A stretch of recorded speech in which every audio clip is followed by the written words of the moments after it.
Hey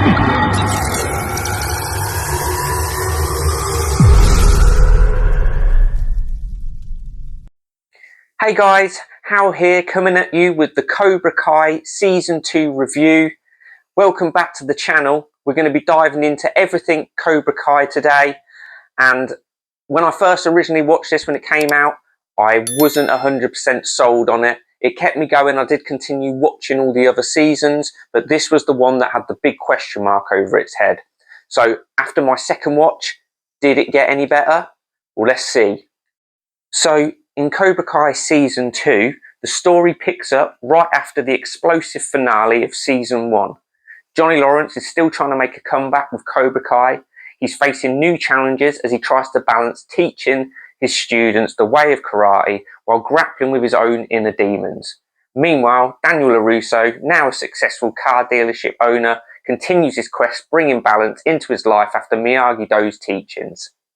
So what I like so much about Season 2 is that it continues to build on the tensions between Johnny and Daniel, but it also takes time to dig deeper into the new characters that we learnt to love in the first season. One thing you'll notice early on in this season is that it really starts to dig into the newer characters and the younger ones. So you've got Miguel, Robbie, Samantha, Hawk. It really looks into their relationships between each other, and it's very much like a teen drama in places. Them growing up with karate, their relationships between themselves, and there's definitely some like love doubles and love triangles and stuff like that.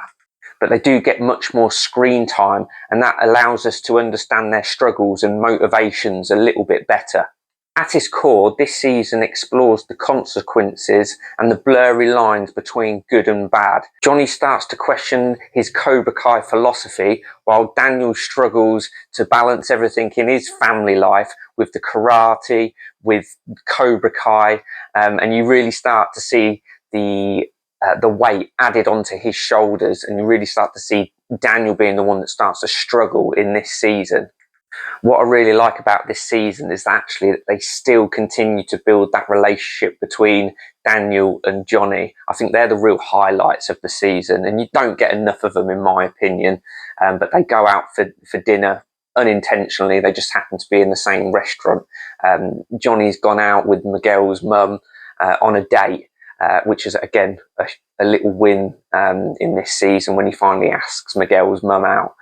But they all go for dinner, but they end up chatting and sitting next to each other at these tables.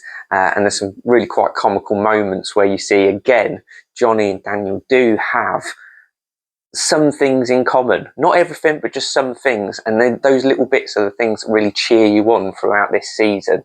It's just awesome to see that they are still delivering some of the most memorable moments. Their comedic timing is still on point, and their like dramatic tensions still hold so much emotional weight. As we're talking about the characters, let's talk about Miguel as he continues to shine as Johnny's most loyal student. His development from the sweet, insecure kid to a confident fighter is one of the highlights of the season. But what I love is that he never completely loses his humanity. There's this emotional complexity in Miguel that makes him feel real and relatable, and he also has to struggle with his new love triangle that he happens to be in with Samantha and Tori, but I still just can't help but cheer him on throughout this. And then you've got Hawk. I mean, he starts this season out totally different compared to how he starts off in Season 1. Like, he starts this season out as the bully, and as you go through, he is gradually getting worse until he's finally confronted by Dimitri, his old best mate, which he now refers to as the nerd. But he kind of gives him some home truths in front of a party of people, and you can see that he slowly has to start thinking about actually who he really is, and that doesn't stop him in the final fight scenes, because he still, gives it some when it comes to actually battering people. As you would expect in a show that's all about karate, the fight scenes don't disappoint. The choreography is on point. once more. I wouldn't say there's as much in this one as there is in the first one. You still get some cool training montages.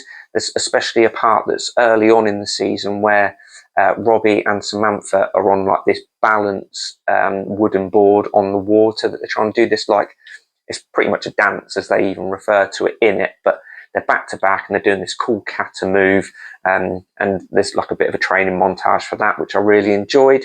But the penultimate fight scenes at the very end of the season are where I think most of the camera trickery and all the editing really takes place, because you've got these long fight scenes between all the different school students and they're bouncing around the school, and it's really just handled quite well. And actually, I remember from the very first time that I watched this, I remember thinking, oh, it was a bit of a letdown. I really enjoyed like the tournament scenario, but the fights really do quite hold up in the end when they're all at the school and they're all just, you know, kicking lumps out of each other.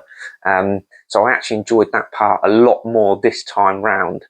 Now, as John Kreese has made his long-awaited return in this season, he's up to his old tricks and he's up to no good, and you always can tell straight away, although he befriends Johnny and Johnny invites him back into the dojo, you know that really there's an underlying plan that John Kreese has.